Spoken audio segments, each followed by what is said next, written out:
Tēnā koutou, tēnā koutou, tēnā koutou katoa. Tōku mihi tuatahi ki te atua mā ngārungu ki te whenua whakaaro pai ki ngā tāngata katoa. He mihi tuarua te haukainga, te atiawa Ngāti Tō, tēnā koutou. Tēnā koutou katoa, it's always fun when I'm in a room of friends. Dame Tariana tēnā koe, he mihi nui ki a koe. Ko Marama Parore tōku ingoa ki te taho tōku papa. On my father's side, Ngāti Whātua, ko Ngāti Whātua. On my mother's side, I'm Ngāti Kahu. 2 years ago, after a lifetime of being in regional health authorities, health funding authorities, Plunkett, Pharmac et al., I came into NGO land. What a revelation. Stop making my job so hard. Thanks, Ed. Look forward to meeting with you. Challenge accepted. Absolutely accepted, because whilst they might be challenges, what we've got to do is trust the people who know the people. Let me tell you a story about Kaiō. Does anyone know where Kaiō is?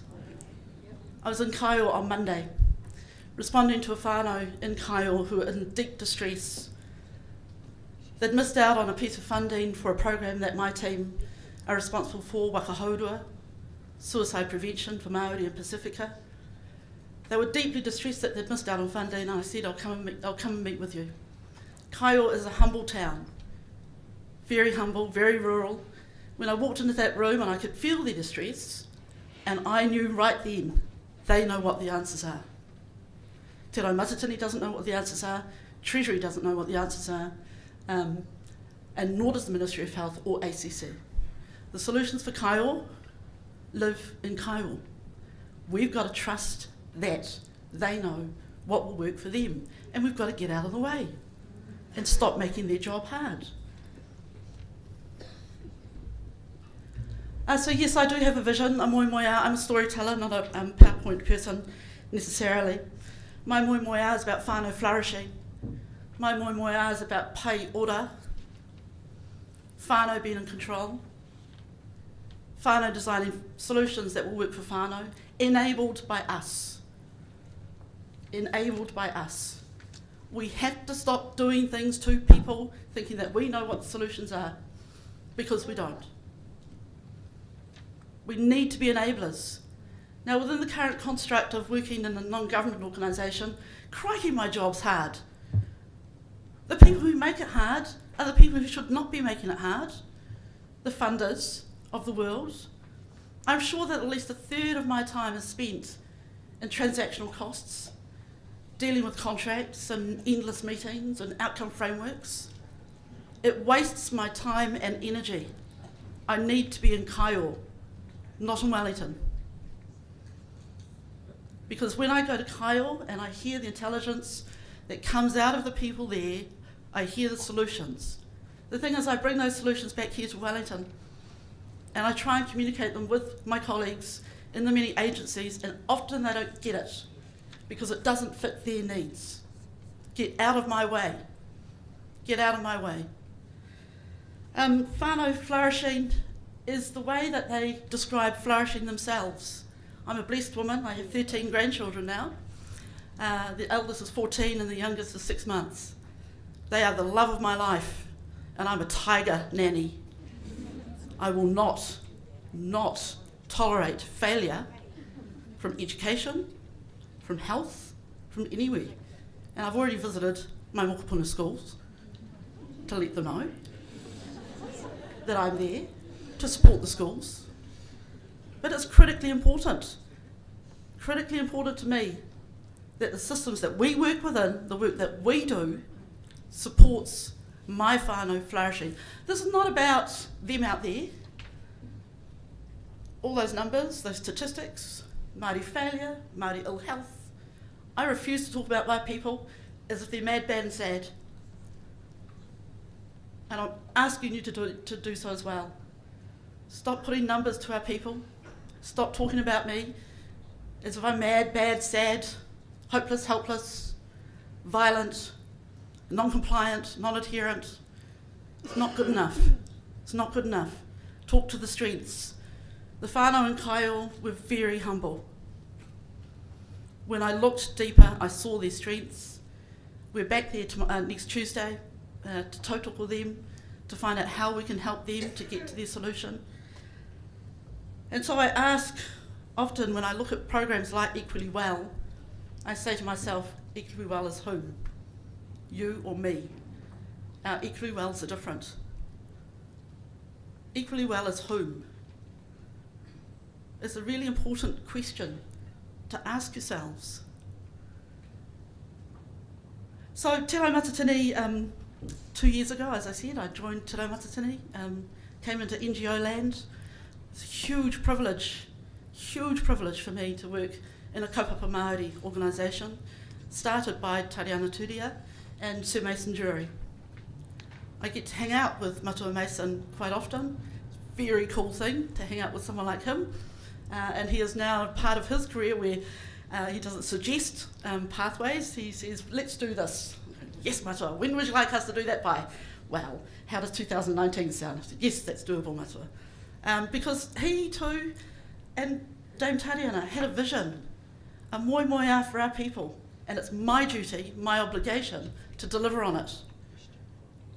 That's my job, to deliver on pai ora, flourishing whānau, and whānau ora.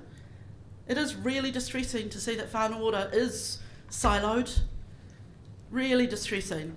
But we construct the silos often. We construct the silos. We can break them if we choose to. Trust the leadership that exists in Te Ao Māori. Listen to the voice very carefully. Find the leaders in the communities. The leader that I saw on Monday in Kyle was a young woman who's a teacher. She will be the architect of the solution that we will enable with that whānau. I'm asking you to step up, to trust us. My fellow NGO colleagues, trust us. Look for the authentic voice from my people. It is there. It is not hard to engage with. We're not hard to reach. Oh, I hate that term. Hard to reach. That's a health sector construct. We're hard to use. It's all about us. It's all about us. We're complex, we're complicated, we're difficult. We live in big buildings called hospitals often, and they have the temerity to call us hard to reach.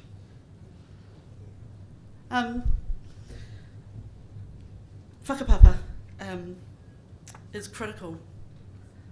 Understanding that within Te Ao Māori, within the Māori world, much of what happens is linked through whakapapa. Who remembers that case of the drugs that came ashore in 90 Mile Beach on Te Oneroa Tohi? Do you remember that big case?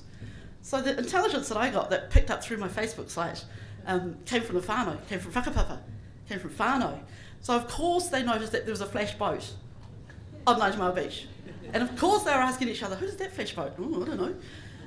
And of course they were watching. So here you go. What do we call it in technical terms? Environmental surveillance. What do we call it in Te Ao Māori? Haki nohi.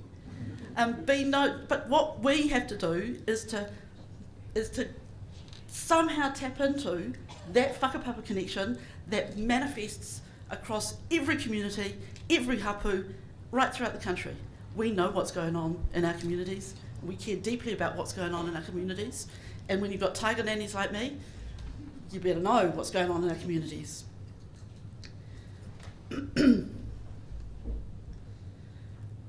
Connections for me, you'll notice I don't have words on slides, I'm over it. Again, look, my whole theme really is about Indigenous solutions. Last year, my team was fortunate to develop, deliver and implement an international Indigenous gathering called Healing Our Spirit Worldwide. We had more than 2,000 people from all around the world. 300 came from Canada. This is one of the most extraordinary pictures, I think, about Indigenous connection. What happens with those connections is that we strengthen each other. I'm going back to the same theme that I keep emphasising. The solutions are in ourselves. We are enablers of whānau solutions. We are not doers of whānau solutions. frameworks aren't actually that hard to write, outcomes frameworks particularly, when you take it from the whānau perspective.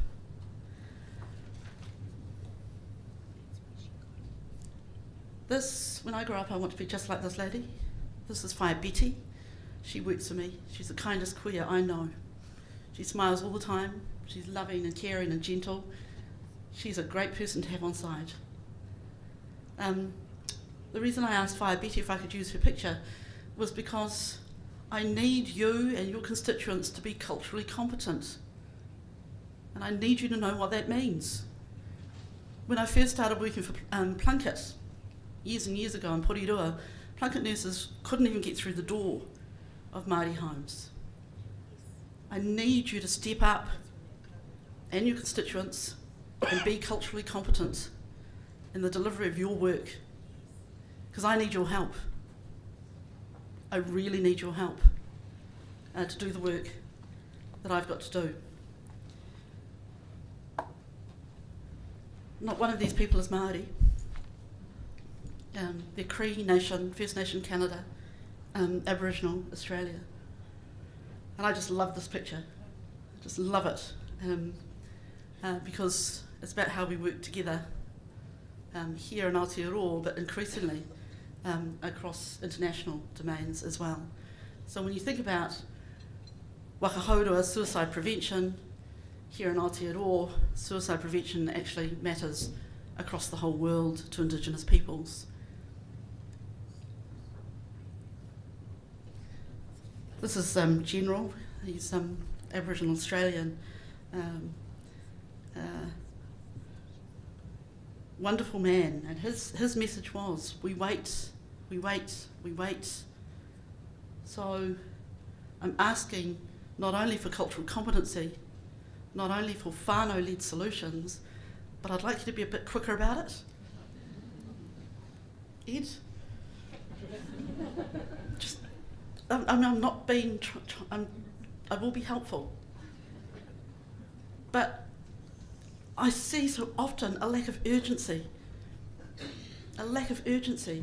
Yes, it took effort to get to Kaiō, but I was just so humbled by what I saw in Kaiō.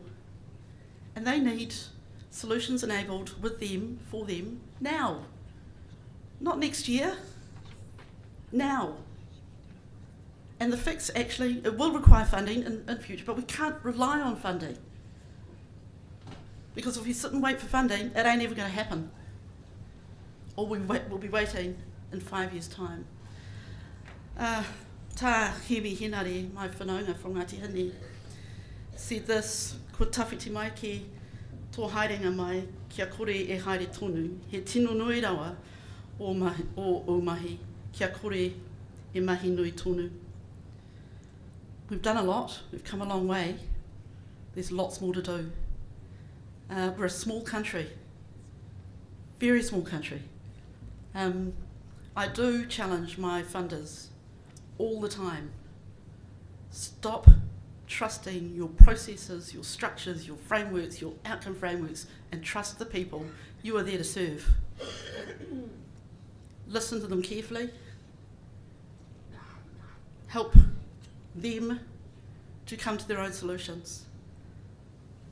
Nō reira, tēnei taku mihi aroha kia tātou katoa I tēnei ahi ahi. Tēnā koutou, tēnā koutou, tēnā koutou katoa.